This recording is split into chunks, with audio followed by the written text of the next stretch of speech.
Today's show is about Dr. Nico Mikalay wa Kasanda. So I'll be doing a show on this great son of Africa, whom God gave to us, but whom as well God retired from the world.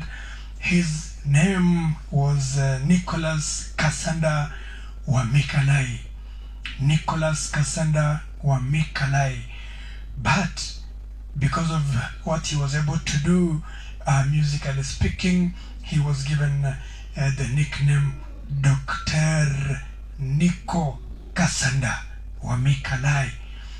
This great son of the soil was born on the 7th of July 1939. Unfortunately, we lost him on the 22nd of September 1985. So that means that he passed away at a tender age of 46 years. But within that time, you can rest assured that Dr. Nico had done all that he could have done within that short period of time. Now, it is because of the unique style of playing guitar that he introduced to rumba Congolese, and it's also because music was running in their family. Music was in their DNA. You know, if you're born in a family where your father is an accomplished accordionist, where your father can play the accordion to perfection, if you're born in a family where your two elder brothers are playing guitars, I'm talking about the Charles Mwamba and Emmanuel Chilumba wa Baloji. This was also known as the Tino Baraza. So if you are Tino Baraza, so if you're coming from a family where every elder around you, starting from your own father being an instrumentalist, an accordionist, and then you have your own brothers who are also playing the guitar, it means that you're already starting from a very, very advantaged position. And so that is what exactly we are going to be saying about Dr. Nico. That much as there were people coming from his own immediate family and playing music, but there was also Opika Studios. That was the venue, that was the place where our young man honed his skills. And you'll not be surprised that he attracted the attention of a very, very big band, African Jazz Band. And if you talk about African Jazz Band, you're talking about Le Grand Calais Joseph Kabasele. And he joined the band in 1953. So if he was born in 1939 and joins a major band in 1953, it means that he was only 14 years old. And for him, at the age of 14, playing guitar solo, playing a guitar of any kind for Grand Calais and African Jazz Band, it just tells you that he was ready to go from the very, very beginning. This son of ours, the late Dr. Nico Mikalay wa Kasanda. And of course, he had very many of his own compositions. I'll be telling you more about that, but we're just saying that he starts off in a very good place from his family. Then he goes to African Jazz Band, one of the biggest bands of the time, being led, of course, by Joseph Kabasele, Le Grand Jeff.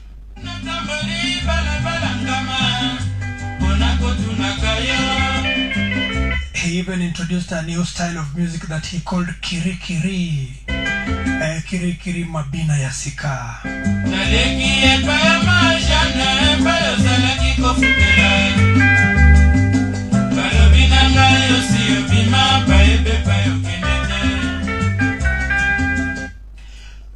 Caleb Mukuna, thank you very, very much, my brother. Thank you very much.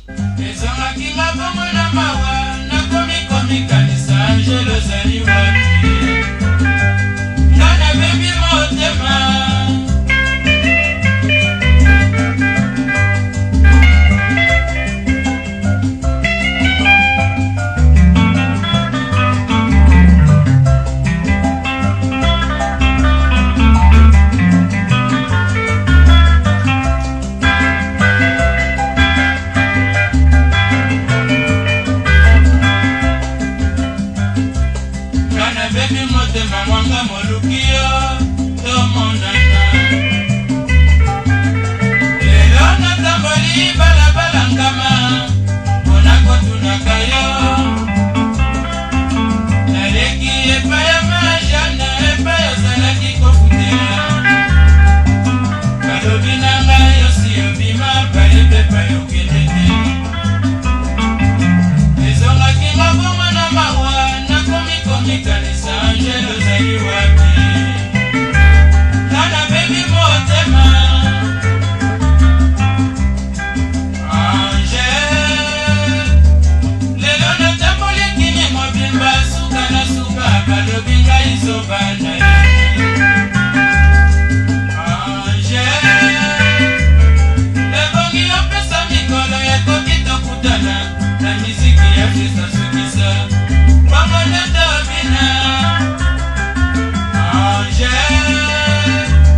if you listen to Dali Kimoko's Tobina song, one of the dance styles that he mentions is kiri kiri. Kwasa kwasa, there was kiri kiri, there was pachanga, there were all these kinds of formation. We even had ndombolo. So kiri kiri was a creation of Dr. Nico Mikalay wa Kasanda. Papa Philip Madara, thank you very, very much. Papa Ted Gerard, asante sana sana sana.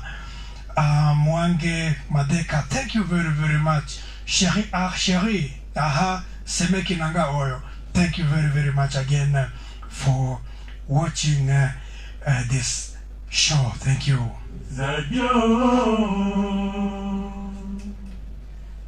Basilika kandenge boyete Zadio wa bolingo.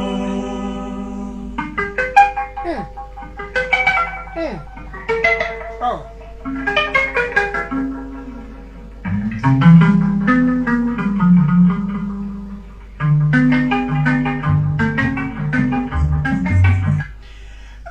The song is called Zadio. Zadio Basilika Kandenge Boyete. You know, Zadio, people don't get annoyed the way you got annoyed. So it's a guy that is talking to their spouse that they have bolted out, and they are so very annoyed, and so they don't even want to talk about this guy. I'm going to give you just the short lyrics of the song, then I let it play, but it's just by saying Zadio Basilika Kandenge Boyete. Zadio, that is not how to get annoyed, even if somebody annoys you.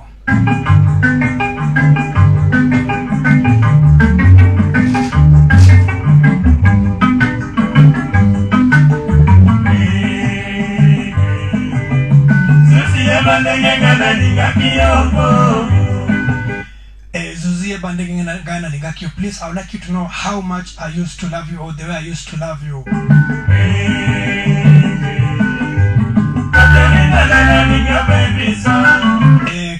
Katerina lelo lingio baby, so you want to spoil or to break this relationship that we had.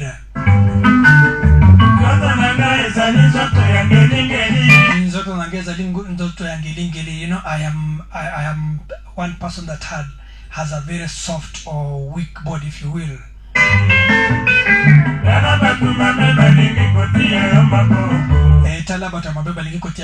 Now see, the bad people want to get hold of you.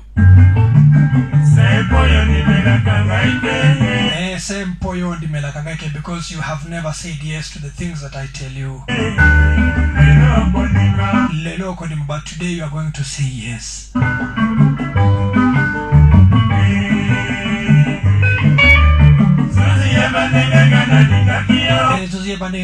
Please, I would like you to know how much I used to love you. Ted Gerard, you're saying Tole Kamola Kisi CK, let's go. Mwalimu Kriskea Kiri Kiri Mabina ya Mboka. The song that just ended is actually called Kiri Kiri Mabina ya Mboka.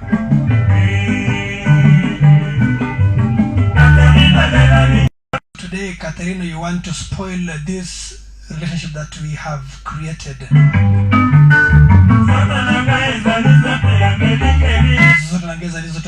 You know, I have a tender body, if you will.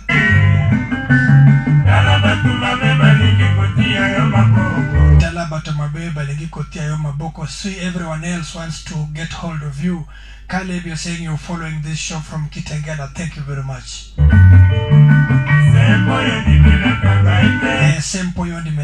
Because you have never said yes or actually things that I've been telling you.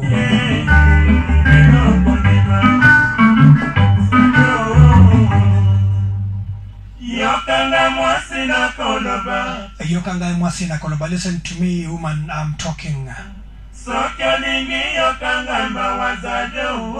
Soki olingi yokanga mawa zadio. If please listen, feel a pity for me. Zadio Bolingo, my lovely Zadio, oh my Zadio, my love Zadio.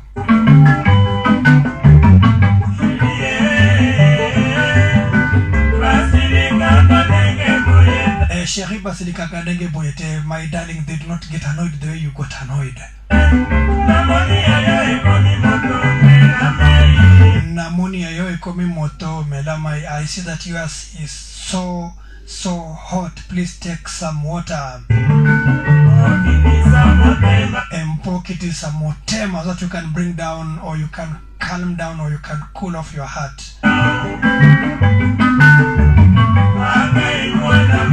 So those are just part of the lyrics in the song Zadio.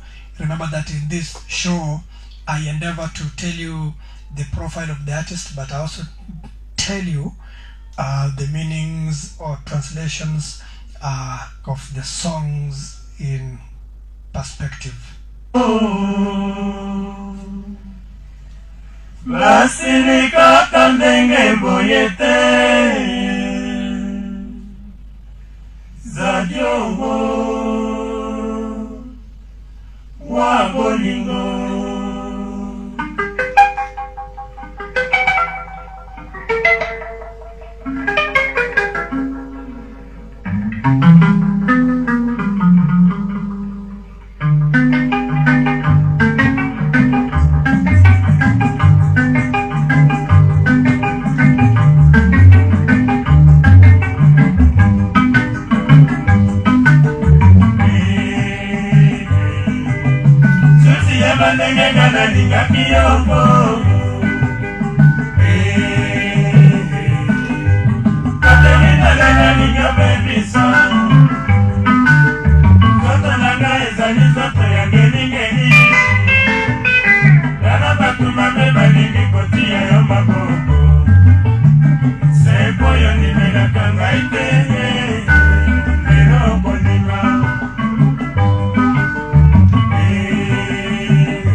Bye.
Hesbon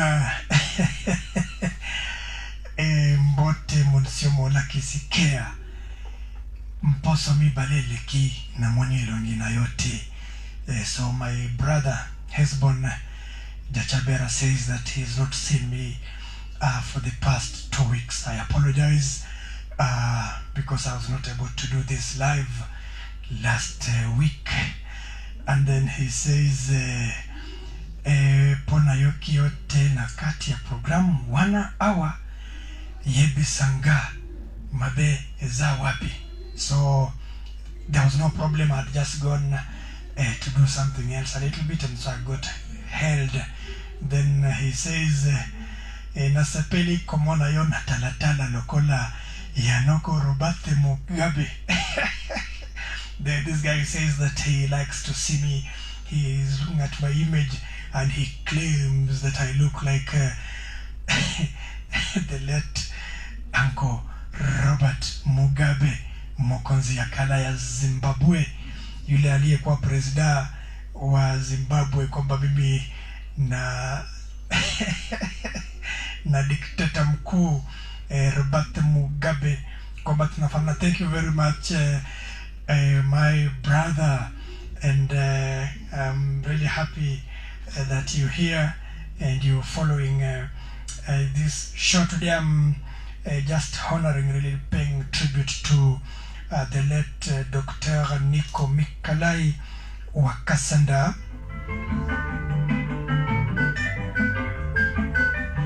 So I had indicated that he began playing his proper professional music with African jazz band, but even as he was with the band, he was still undergoing education. Remember that he joined African jazz band at a tender age of 14 years. He was still so young. So he studied, he continued with his studies, even if he was a member of such a seminal, such a powerful band. And so in 1957, 4 years later, he graduated with a diploma in education. He was actually a technical teacher, and but of course his music was all over the place, and that's why when Grand Calais went to the round table talks in Belgium, that time when of course there was the fight for independence, and people were having to have conversations here and there. There is a female journalist that got so impressed with the guitar prowess of Dr. Nico that she decided to nickname him Doctor because of the way he was manipulating the guitar. So that's actually the context from what I've been doing my research, that Nico, you see the way this guy used to do the guitar, the way he used to play with the fretboard is so unique. Actually, many people have called him a school of guitar music, or a school of playing guitar. A school, he's actually a school of his own, because many people have been trying to copy the things that he used to do. Over and above his own country, because even the great Jimi Hendrix, this was a solo guitarist from the United States of America, also recognized him, and actually decided one time when Dr. Nico was performing in Paris to just go and pay tribute, to just go and acknowledge him for what it is that he was doing. So we're just saying that this man came around and he contributed quite immensely to the body of work of rumba Congolese. And like I told you, that he participated because Jeff Calais was also participating. You know, people participated differently in fighting for independence. If you look at the likes of Franklin Bukaka the late, may God rest his soul in eternal peace. And if you look at, of course, the likes of Jeff Calais, they may not have taken weapons and gone to the bush to fight against the imperialists during the fight for independence, but they still had a role to play, albeit musically. So this is a song that has for a long time been taken as that song that showed the intention of Africans, and specifically those of Belgian Congo, to want independence.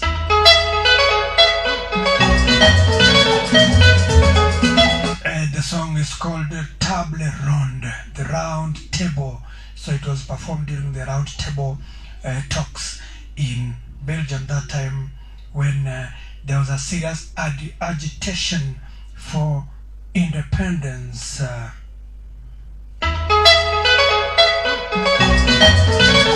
That sharp solo is actually Dr. Nico Mikalay wa Kasanda's Ray Osoro. Thank you very much. Thank you very much. Namoni Osio Koti Nandako. Thank you very, very, very, very much.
One of those very, very popular compositions of Dr.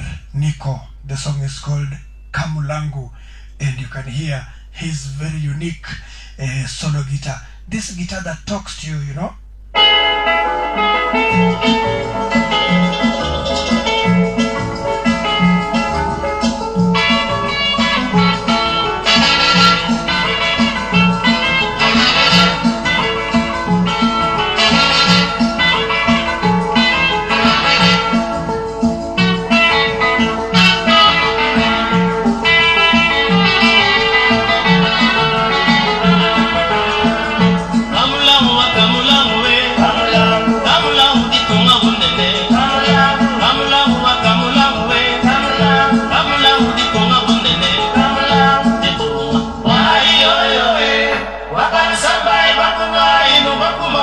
Kasanda wabaya pete kamula kamula kamula kamula uditonga bunene kamula kamula kamula uditonga bunene kamula uditonga wayo. And this song was actually redone by Wenge Muzika, you know. Just shows you that they also acknowledge the very serious composition that Dr. Nico did.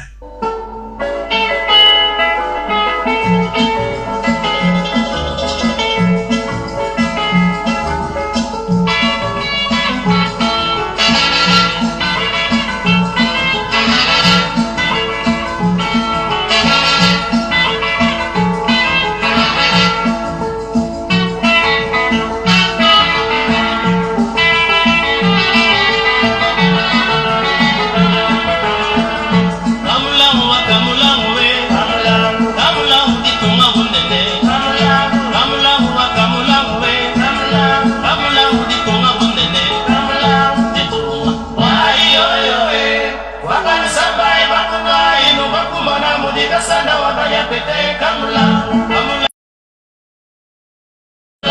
kamula kamula kamula uditonga bunene kamula uditonga wayo baba sabai bakuma inu bakuma na mudi mukanda wabaya pete kamula.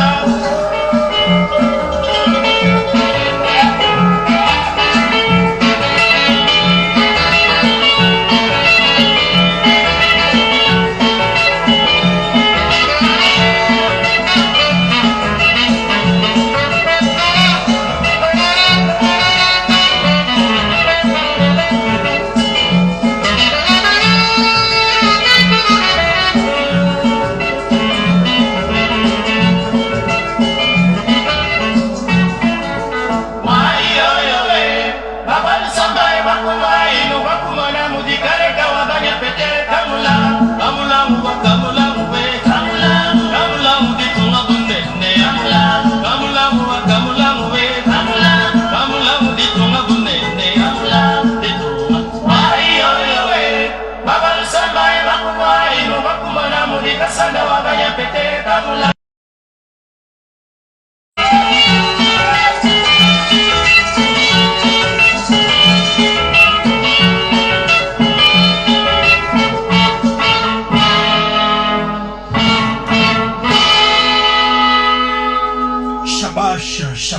Shabash, you know.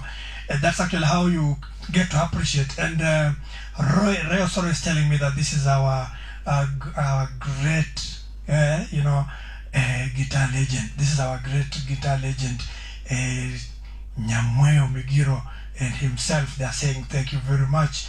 That if you listen to this, and to even think that there are two brothers doing accompaniment, doing whether it was Misson, but I think in this case it was a rhythm guitar accompaniment, and Dr. Nico himself doing solo. That two brothers can conspire to produce such great stuff is testament to the fact that this guy is, to date, many of the people in Congo and beyond call him Le Dieu de la Guitare, the god of the guitar, because of the way he was able to manipulate the guitar. The song is alto song.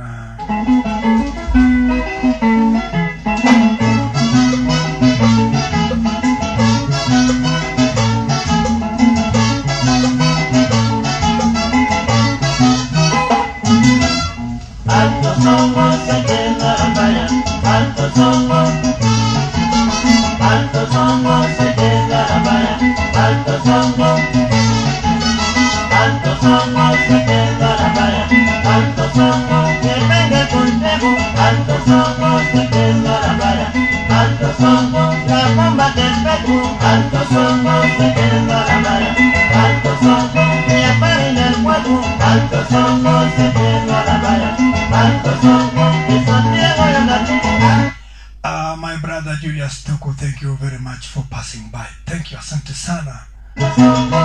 Nyamoya Migiro, karibu sana kwenye show, asante sana.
The song is called Assalamu Alaikum, but people call it Aruna. So different people call it differently. Those who call it, who say it is Aruna, those who say it is Assalamu Alaikum.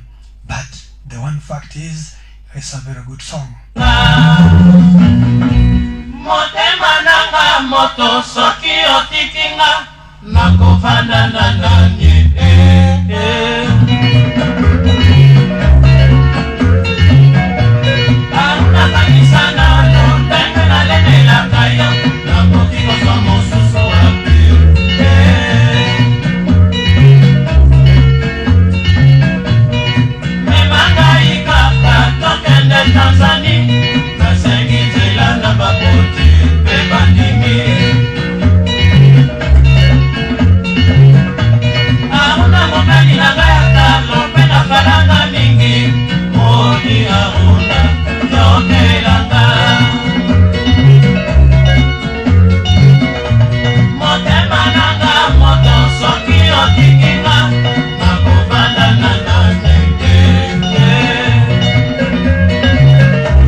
Walikusalam.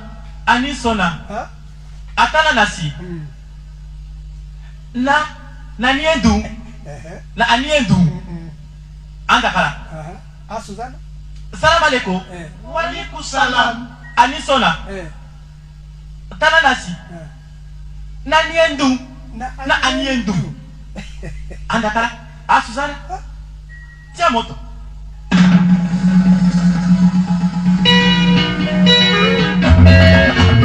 Salam. Anisona.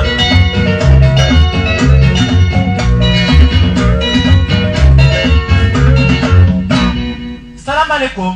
Walikusalam. Anisona. Atala nasi.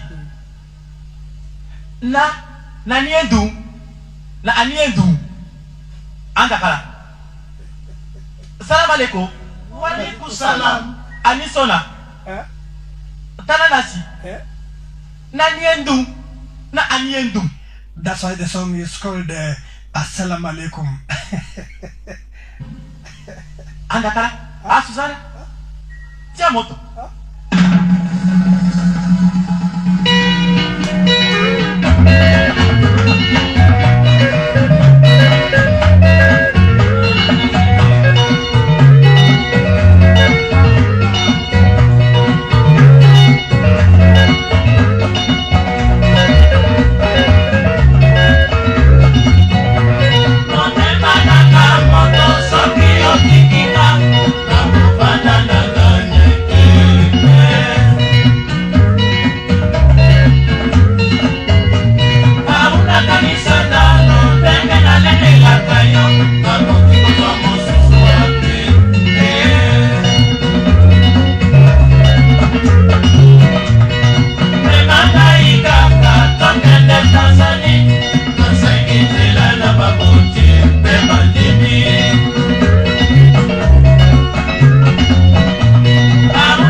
Miramiro yanga na yoliwa.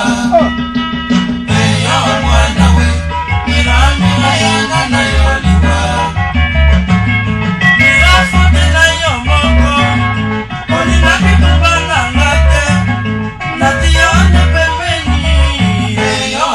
mwana we mira mira yanga na yoliwa eyo wa mwana we mira mira yanga na yoliwa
You see, if you say that somebody was great musically speaking, there has to be evidence. Listen to such a song as Mira, and you know what I like about this song is that they are doing English and they're also doing Lingala. So I mean Kiswahili and Lingala, just to try to reach out to a wider market. Now there is my boss, really, Papa Frederick Oyuga. Thank you very much for watching this show. Hesbon Odera Jachabera, you're saying Santimai Tondi Awa Frère Migiro, yeah? That the sentiment is too much here. Papa Fred Migiro Nyamwea, he who comes from the other side of my family. Thank you very, very, very much. So we continue profiling our man, Dr. Nico Mikalay wa Kasanda. Now, of course, they were in African jazz band. It was a seminal band with people that were generally considered as highly educated. If you talk about Table Rochero, he had a high school education, I think, and beyond. If you talk about Dr. Nico, he had actually even graduated with a diploma in education, in technical education. So these people were viewed as elite. The kind of music that they were playing was what they were calling very, very educated music. But of course, there has been the contrary opinion that has been proffered by people who say that much as they were that, but they were not singing things that were directly afflicting society. The way the school of Franco Lambulanzo Market, they say that, well, Franco did not go to school as much, but listen to these songs. He was singing and doing songs that were directly afflicting society. But that said, Dr. Nico, together with the Table Rochero and his AD, in the year 1963, they left African jazz band, the African jazz band of Jeff Calais, Le Grand Calais, and created their own band called Orchestre African Fiesta. Now, simply just called African Fiesta, this band was largely a formation of Table Rochereau and Docteur. They were the co-leaders, the co-founders, although they still had other people within that band. And you know, these guys, like I told you, they left Grand Calais. Actually, I was reading somewhere that they left on a day when Grand Calais was supposed to have his wedding, so they were expecting him. They were expecting these boys to come and perform as African jazz band, but they were nowhere to be seen. So African jazz band, of course, had to continue moving on, but these guys did what I would equate to a death blow, really, to African jazz band by their creation of African fiesta. Now, here is, listen to this song. Listen to this song. Just saying that, you know, these guys had gone to school, and so the kind of music that they were doing at the time was largely viewed as highly educated music. And the song is Save Me, you can imagine.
Vraiment je suis touché par tout mon cœur à la vignaza mon amour.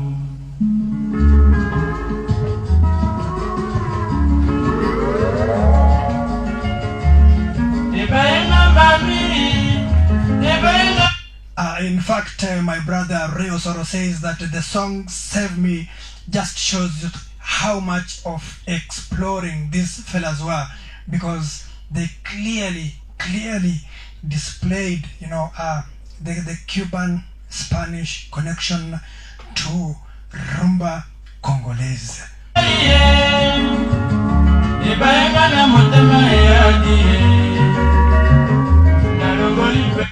But if at all, if ever you doubted the prowess, you know, the virtuoso nature of the talent that Dr. Nico had, then you better listen to what he does in this song. Tiema de Chouchou. You are my chouchou. The way this guy plays around with the guitar solo. Tokande osala ganga iboye ngana ke mosala yona bare yakangiyo na mobali na bare ozali komela. Je suis chouchou, je suis resté ignoble, vraiment je suis touché partout mon cœur, à la Binyaza mon amour.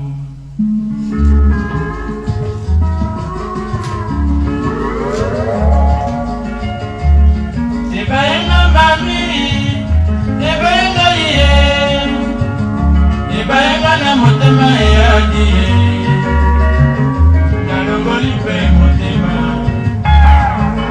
tokande osalaka ngai boye, ngana ke mosala yo na bare, nakangi yo na mobali na bare, ozali komela. Balobaka na ngai nandimaka te, lobela ngai nini olingi mama, soki mpe mosolo kobanga te. Tu m'as déçu chouchou, je suis resté ignoble, vraiment je suis touché par tout mon cœur, à la Binyaza mon amour.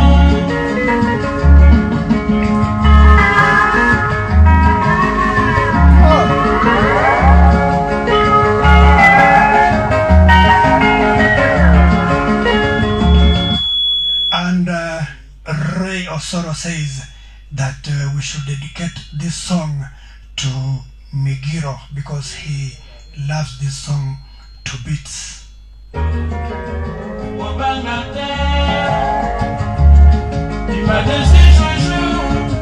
Je suis resté ignoble, vraiment je suis touché par tout mon cœur, à la Binyaza mon amour.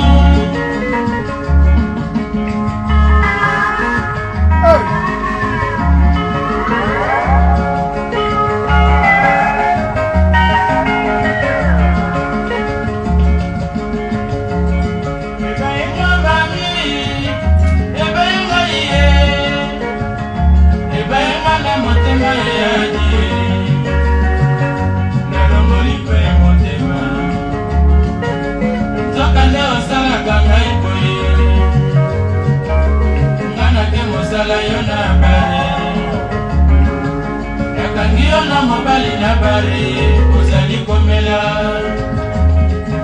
balobaka na ngai nandimaka te lobela ngai nini olingi mama soki mpe mosolo kobanga te.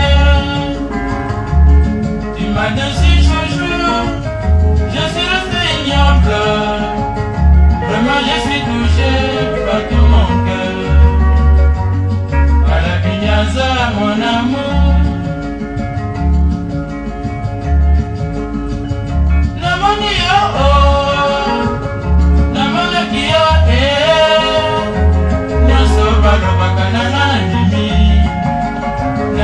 asala na mikosaka na mokili oyo confiance ezali te, nakokama motema potoboti na yo bana.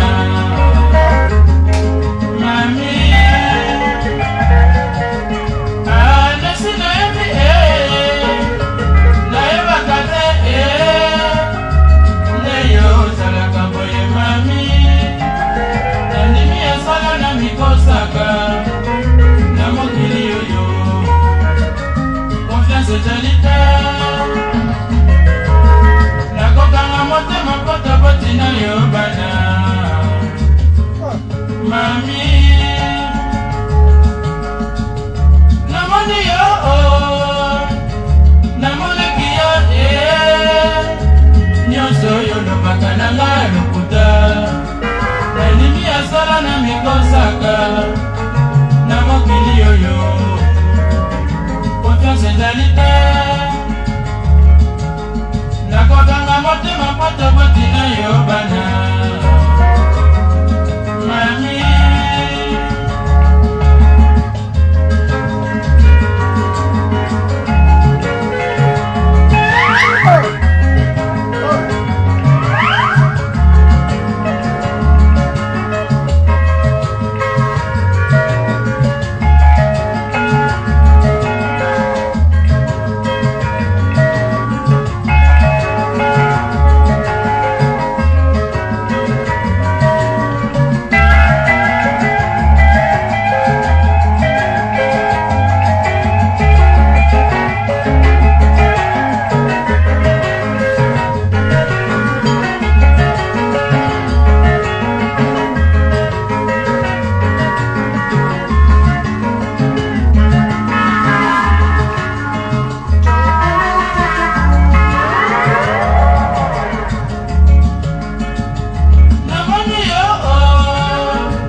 Nandimi ya solo na miko saka awa na mokili confiances alite. I now agree, I now accept that I was lying to myself, that in this world there is no trust whatsoever. You can't trust anyone. People can tell you this when they mean that. Hezbon Odera Jachabera says, Monsieur Chris Kea pesa langa imbote bambote mingi bafrenanga lokola Reyo Soro Nyamoya Migiro and Caleb Mukuna. That I should convey greetings to his friends Ray Nyamoya and Caleb, and indeed to all those that are tuned. I've also seen my other elder Philip Mukungu is very, very much tuned. So we continue with this, with the history of Dr. Nico Mikalay wa Kasanda.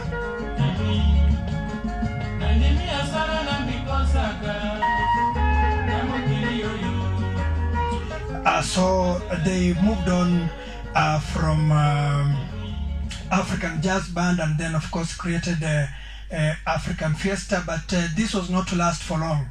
There were two very big egos sitting in one place. Sometimes I like to say that there was too much talent in one space. If you look at Tablé with his singing and composing prowess, if you look at Dr. Nico with his composing prowess and again being so good on the guitar, tension began simmering, developing between Dr. Nico, and of course they split in 1965. So during the split, Dr. Nico went with one part. Actually, Tablé Rochero claimed African Fiesta, but of course he named it National.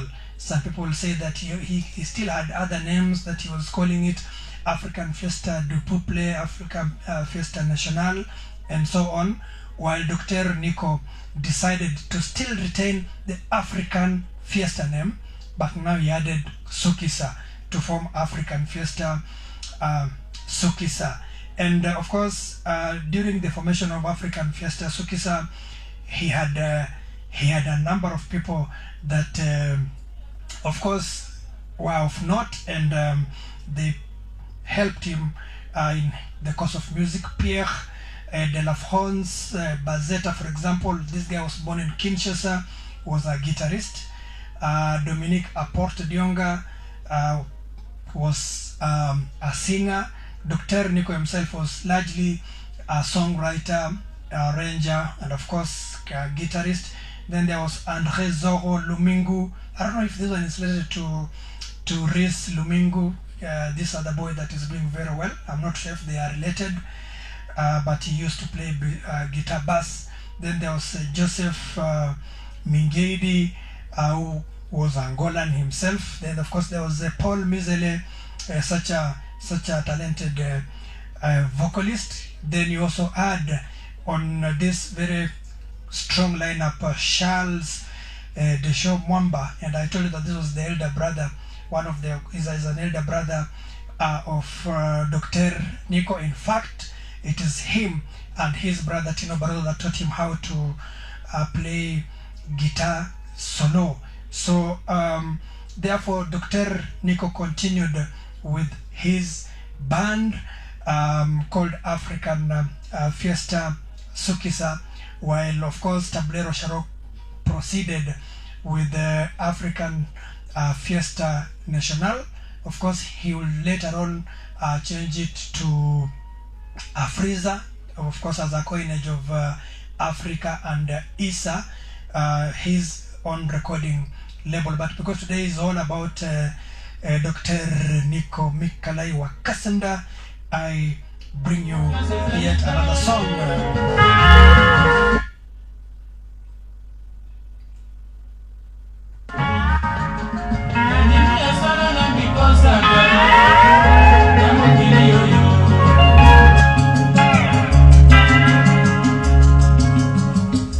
The song is Nakei Abidjan.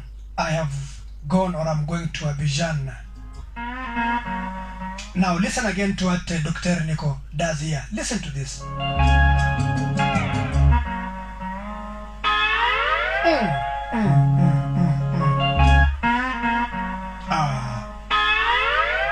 the process you're talking about?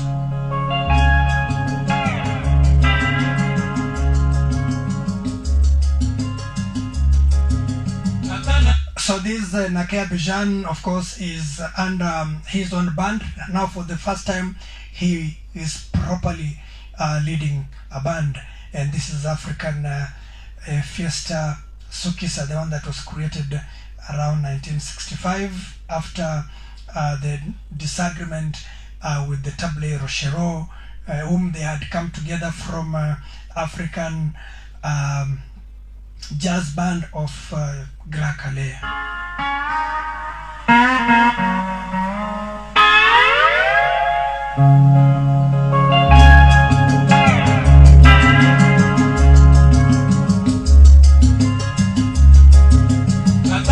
Kalo motema okoki kosala ndenge wana te nayebisaki yo malamu nakei nakozonga nakei ya pija nakei taloa nakomi na bwaki komona ya mosuku balobi na ngai mama okaloki mosika nazali ye nakolelalela sodama mosali mabe Boyo lelo, ongosi parape, salana nuna makanisi. Tika baide na yo ya bozoba, ya kuki odi. Baleki na yo mpe babi makana lopango na vino, na tangonga na likaka, beba lopaka. Yoyo, semengi sanga na ye, mobali ya ya.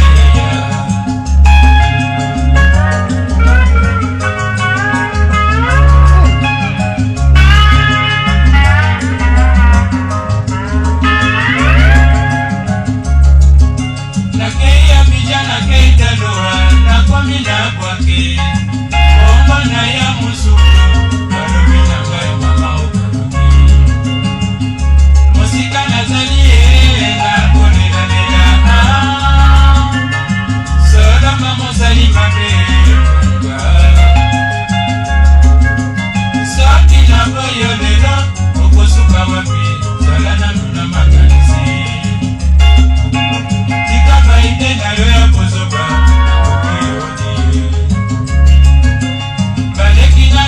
babi makana lopango na vino na tangonga na likaka bema lopaka yoyo semeki sanga na ye mobali ya yaya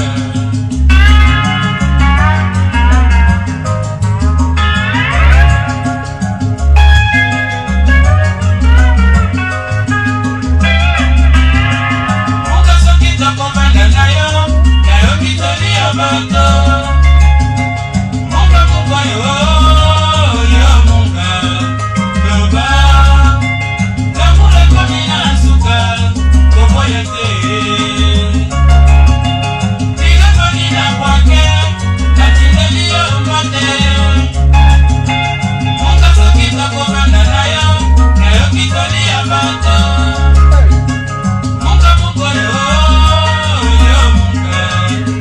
Bye.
permit me to just play this song again from this point where it gets to the 7.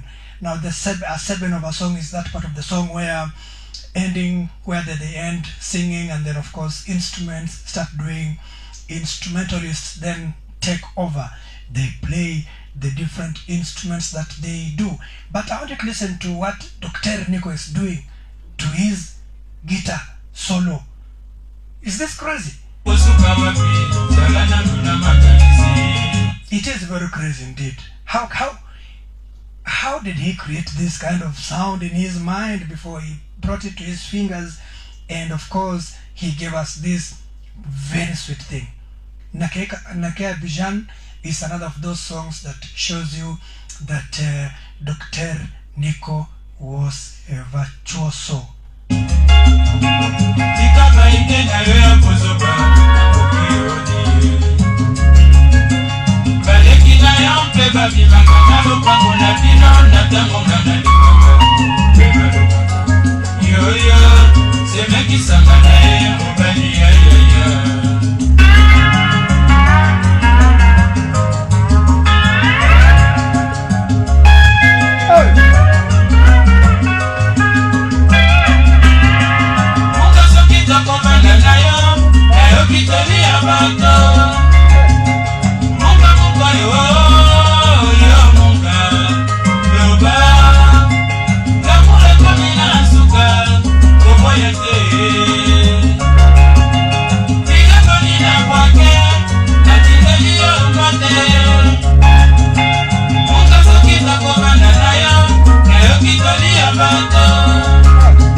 Cuando volver por la fiesta, mi corazón jugaba, mi amor y Angelina.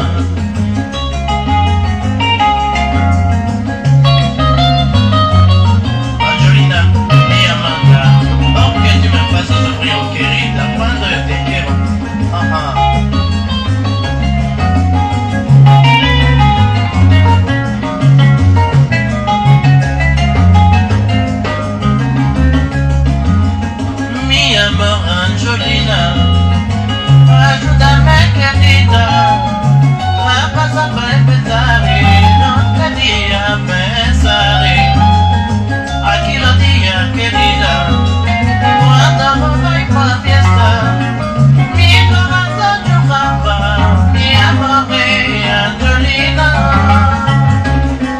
Ah, mi amor Angelina.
Kasanda. Kaka. Balos nga Kasanda.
And you see clearly Dr. Nico moved away from guitar acoustic to electric guitars, and the way he played around with this electric guitar is just so amazing.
Some of the musicians that were linked or connected to Dr. Nico in his time as the leader of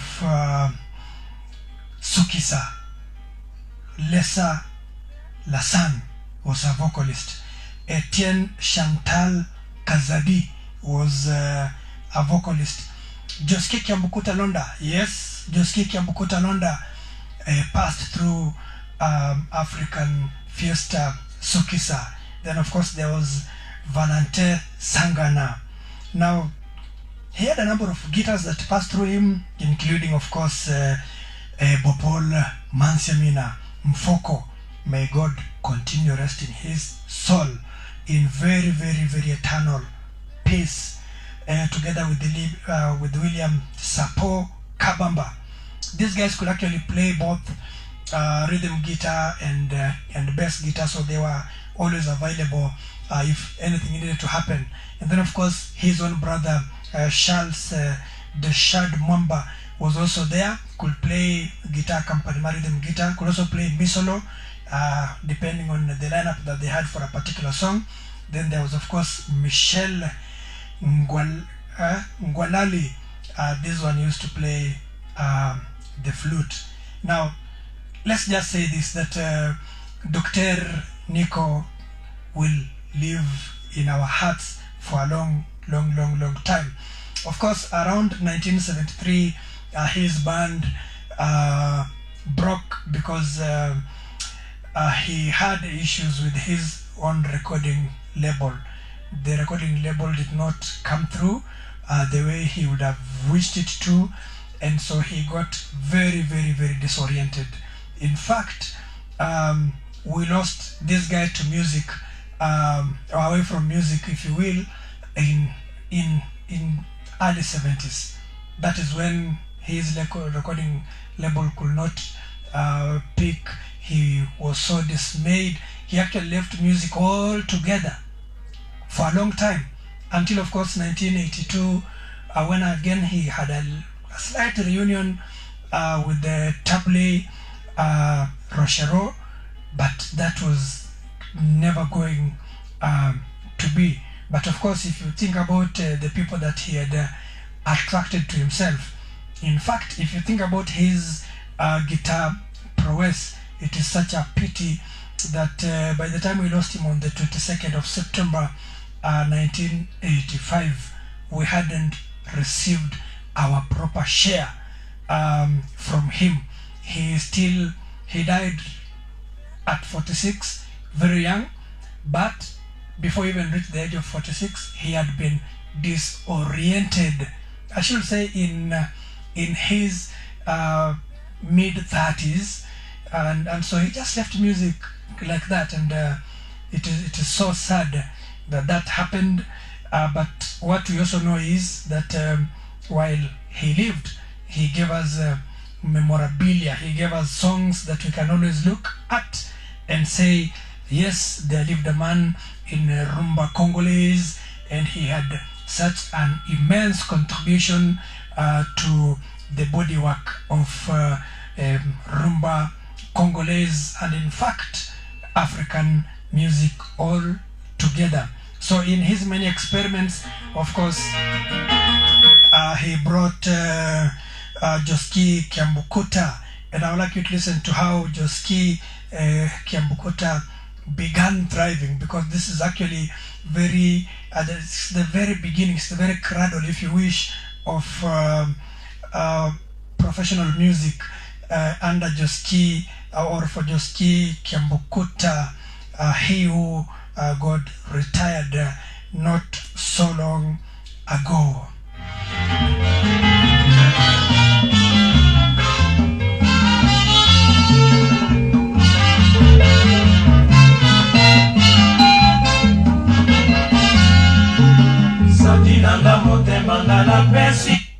The song is called Sadi Naboi Masumu. Sadi, I am refusing sin.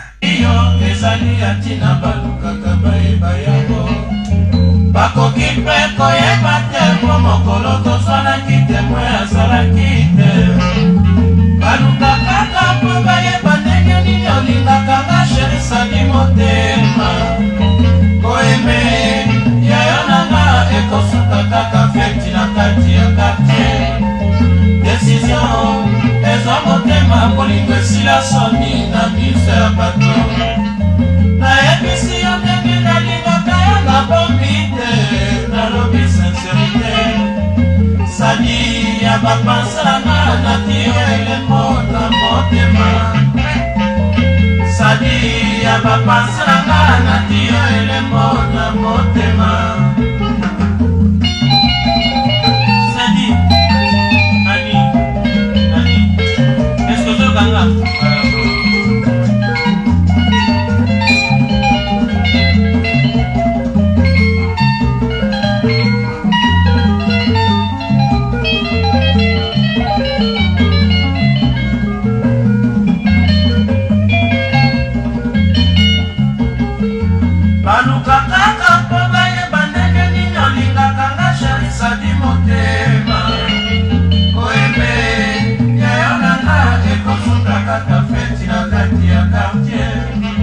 Décision, es va motema, molingue si la soni na mise bateau.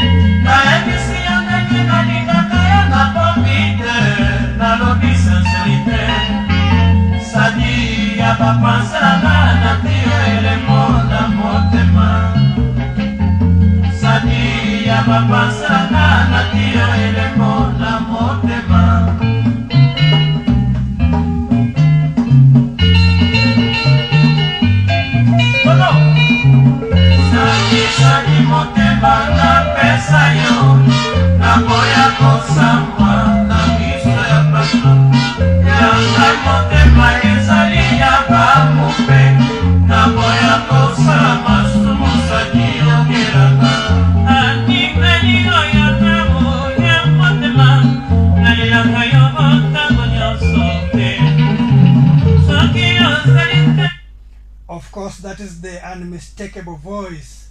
That is the unmistakable voice of Joski Kiambukuta Lona.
Now again, one of the things that Dr. Nico and Tabli are credited with is that they are the ones that formed or created the so-called sukus, because when they came, they tried to change the pace of the music, so they were at the cradle of the formation of what is now called sukus music, because the pace was there, and then they of course reduced the lyrics and increased the 7 part of it all, but importantly they infused so many things into the music. Take the example of this song, Fiesta Combo ya Sika.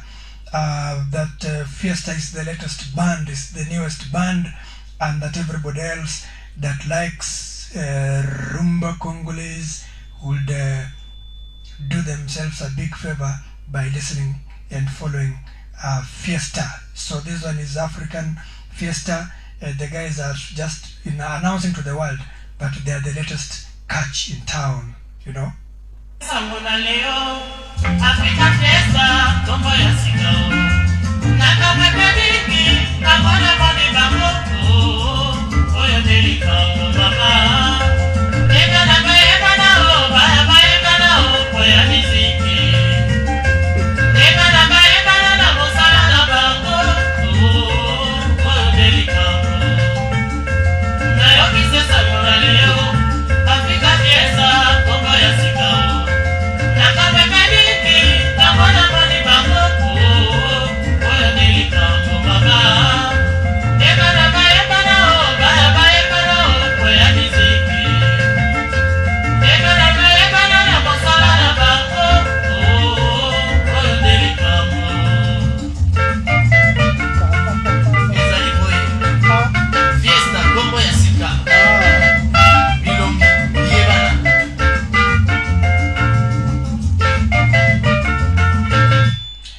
Fiesta Combo ya Sika Bilongi Biebana. That Fiesta is the newest band in town, and the faces are very well-known faces.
Jim Ogedi, thank you very much.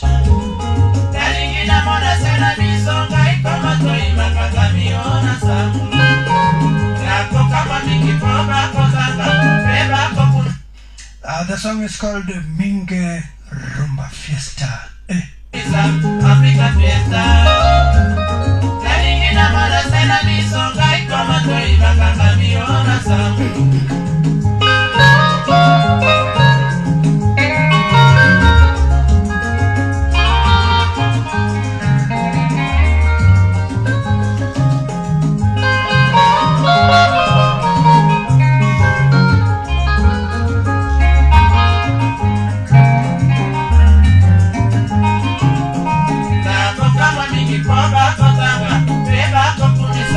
Africa Fiesta.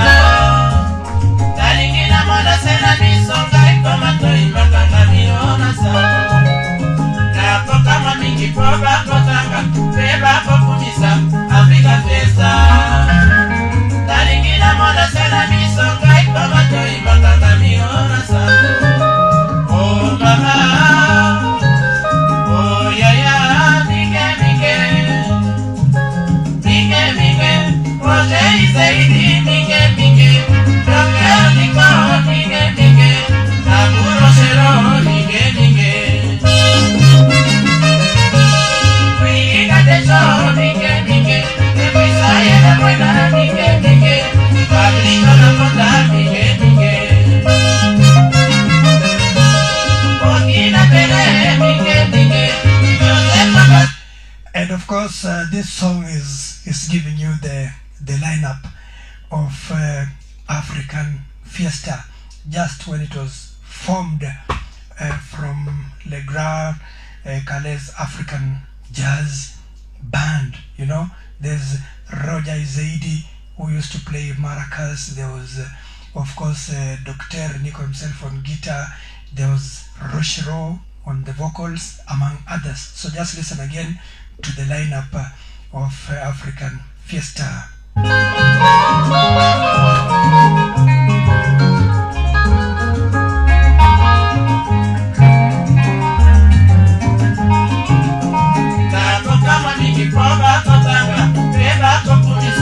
Africa Fiesta. Talingina moda sena misonga ikoma toi makanga miona sa. Na koka mamingi poba kotanga beba kokumisa Africa Fiesta. Talingina moda sena misonga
bwe okomi konyokola molimo ya mwana ntango nazalaki na kelasi kozalaki komundana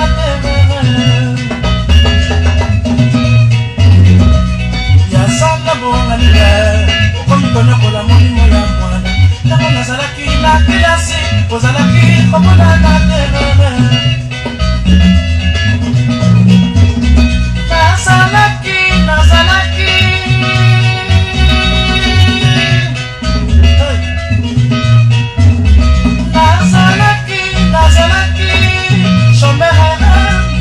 Ozalaki komona te sikoyo na bandi tosala mbongo bango nyonso ko babimi balobi nasane pesa mbongo.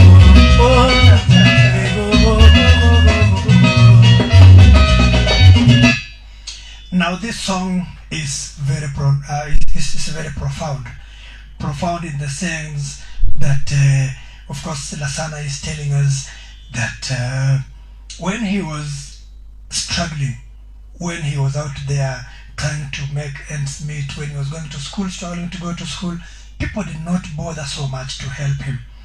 But now that he has a job, now that he has the wherewithal, now that he's doing well, they are all coming to him and saying, hey, Lasana, help me with this, help me with that. You know, you are the daughter or you are the son of so and so and so and so was so and so's so and so, and so he's lamenting, and the song is actually called Banoko.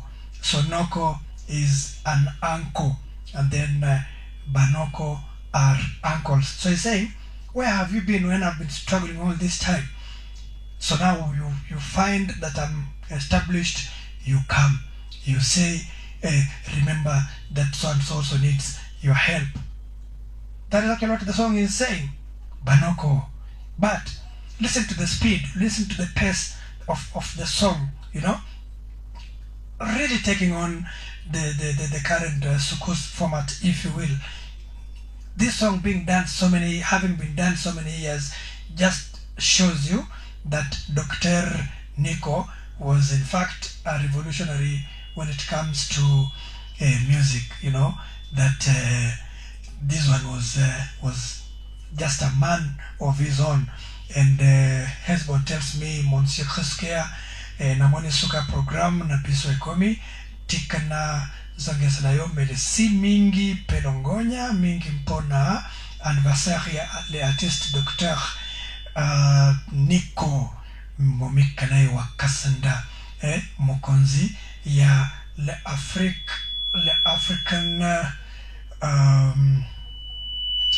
the African Sukisa, African Fiesta Sukisa. Anasema kwamba he says that he's happy that we are coming to the end of the show, but he also is happy that we have done quite a very good anniversary, quite a very good memorial, if you will, of the late Dr. Nico Mikalay wa Kasanda, because he died, he was born on the 7th of July. So he was a Sabasaba baby, the way we normally say it in Kenya. So thank you very much, and again, let's meet here next week, God permitting. My name is Mwalimu Kriskia, and the show has been Rumba Sunday, nakati ya nef Rumba Sunday 99.9 Get FM. So I leave you again with this song, Banoko. Uncles, what's your problem? When this guy is growing up, when this guy needs your school fees, when this guy needs all your assistance, you're not there. But when he is now well established, you show up, and show up with conditions. Why? That is the question that Banoko is trying to answer.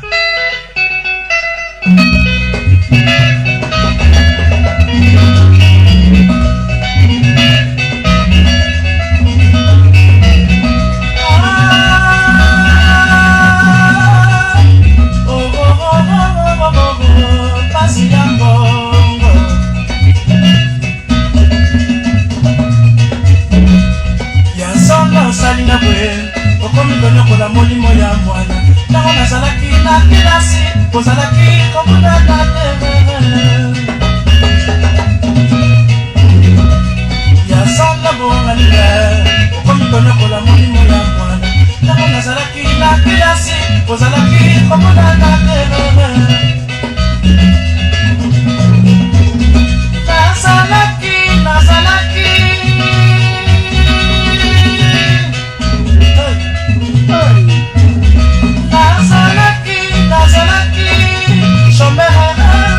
bozalaki komonana te sikoyo na bandi tosala mbongo bango nyonso ko babimi balobi basane pesa mbongo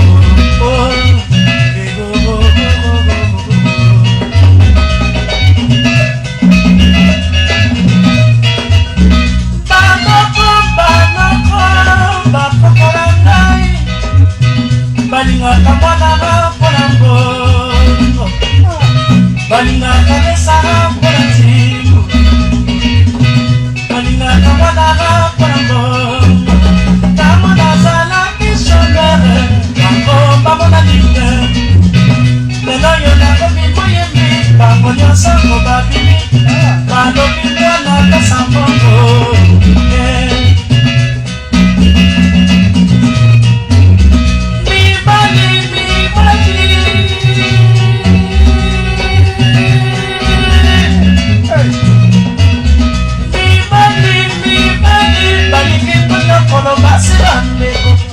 soki mwasi azali na bonsante yolingi ye lobi nalobi akombala mpasi osante komotema olobi yo na ye kaka divorce oropasi ya mokili yere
mwana sala nyonso